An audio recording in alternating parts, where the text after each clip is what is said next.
राज्यात आज काय घडलं पाहूयात फक्त 90 सेकंदात।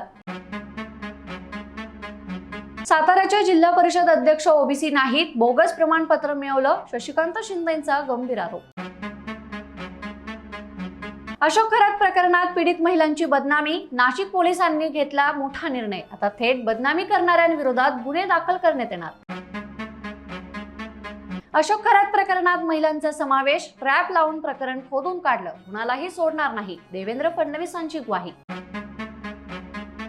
कुठे नेऊन ठेवलाय महाराष्ट्र? अशोक खरात सारखा नीच माणूस राजकारण्यांच्या आशीर्वादाने धुमाकूळ घालतो तेव्हा खरंच अधपतन झाल्याची भीती वाटते। राज ठाकरेंचा मुख्यमंत्र्यांना इशारा।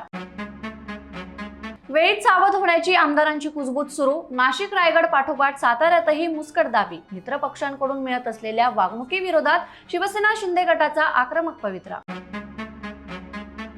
अशोक खरात 1 लाख रुपयाला एक चिंचुका विकायचा, आव्हाड म्हणाले मीही भेटीला निघालो होतो पण मंत्रालयातून फोन आला आणि मधूनच मी माघारी आलो। सातारा जिल्हा परिषदेतील हस्तक्षेप अंगलट, एसपी तुषार दोशींसह 100 पोलिसांच्या निलंबनाचे उपसभापती नीलम गोरेंनी दिले आदेश। साताऱ्यात राजांना मारलं, 2 राजे मार खातात, सभागृहात अनिल परबांनी शिवसेना नेत्यांना डिवचलं, म्हणाले कुठं गेले वाघ। आणि अशाच ताज्या घडामोडींसाठी बखर लाईव्हला सबस्क्राईब जरूर करा।